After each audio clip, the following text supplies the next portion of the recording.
से कोई इनके घर में आता है और जब ये वापस 8 बजे आते हैं तब देखते हैं कि इनकी बच्ची जो है वो एक फ्लोर पे बेहोशी की हालत में इनको मिलती है।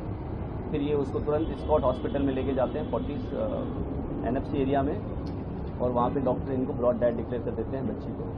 इस इंफॉर्मेशन के बाद पुलिस की टीम जो है अपना काम शुरू करती है। बहुत सारी टीम्स इसमें हमने लगाई थी।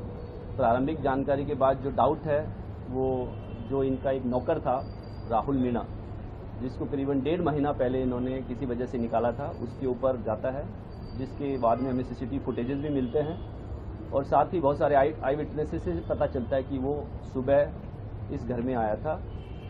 करीबन 6:30 के आसपास वो कॉलोनी में आता है।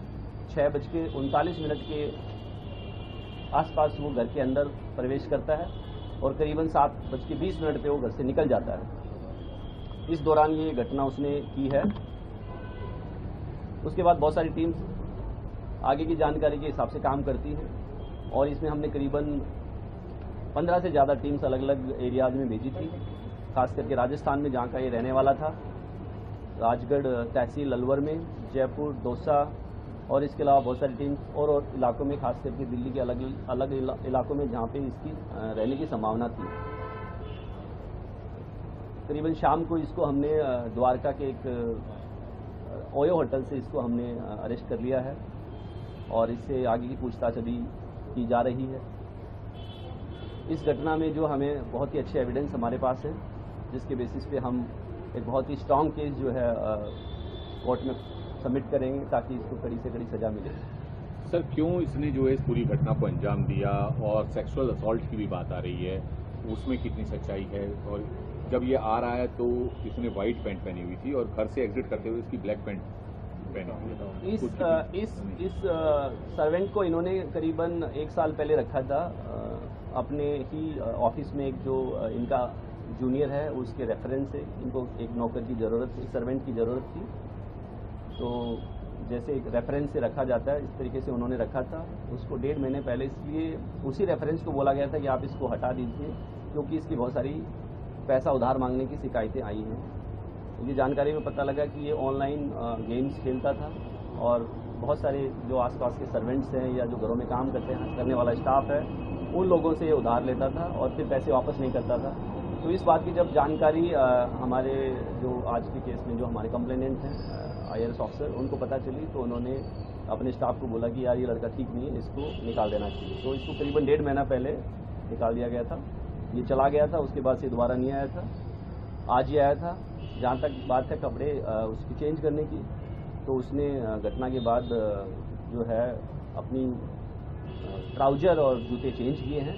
टी-शर्ट उसने जो टी-शर्ट या शर्ट है वो सेम रखा है और वो एकदम उसके एविडेंस हमारे पास है। जो इंसिडेंट का मोटिव अगर आप पूछ रहे हैं तो उसका इसने कल एक वारदात अलवर में भी की है, सिमिलर वारदात। जब हम इसको पकड़ने के लिए हमारी टीम अलवर राजगढ़ पहुंची तो पता चला कि इसने एक वारदात कल देर शाम को वहाँ पे भी की थी। तो हो सकता है इसकी मनोवृत्ति इसी प्रकार की हो, वो अभी पूछताछ से और कंफर्म हो जाएगा।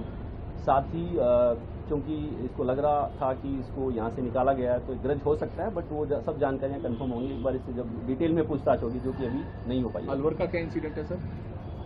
जो अभी हमें वहाँ के ऑफिसर्स ने बताया कि इसमें वहाँ पे भी एक अटेम्प्ट टू रेप या रेप का केस, वहाँ एक रेप का केस इसमें रजिस्टर्ड हुआ है कल।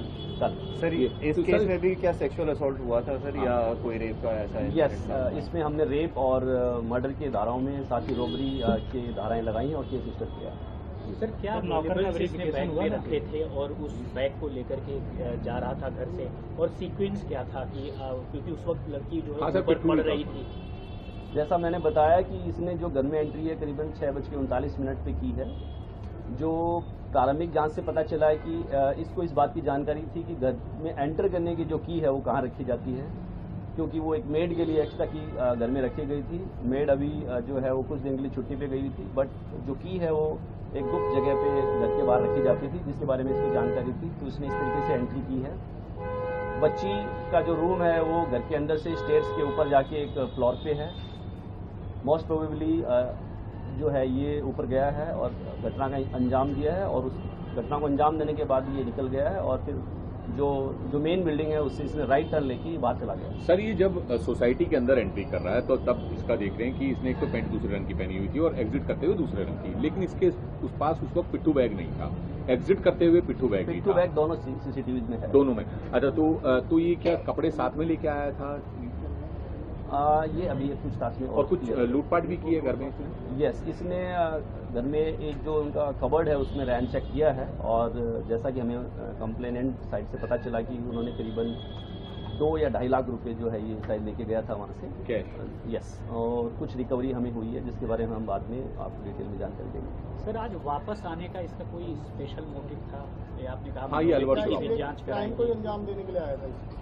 इसमें जो 2 रीजन अभी मैंने आपको बताए थे, अभी मैं वही आपको फिर से दोहराऊंगा, लेकिन जैसा मैंने बताया अभी डिटेल पूछताछ बाकी है, तो और भी इसमें जो जानकारी आएगी वो आपसे शेयर की जाएगी। सर अलवर वाले केस में इसके साथ इसके एक और दोस्त भी था, तो क्या यहाँ पर भी उसका दोस्त कोई आया था या अकेले इन्वॉल्व था यहाँ पर? हमारे यहाँ पे जो सीसीटीवी फुटेजेस के हिसाब से एक ही जो आरोपी है और जो आई विटनेस है उनके हिसाब से यही था, बाकी पूछताछ में होता है। अलवर के केस के बारे में हमें ज़्यादा जानकारी नहीं है। वेरिफिकेशन हुआ था क्या, पुलिस वेरिफिकेशन? अभी इस बारे में पूछताछ नहीं हो पाई है, but it will be checked and will inform you also. ठीक है, थैंक यू सो मच।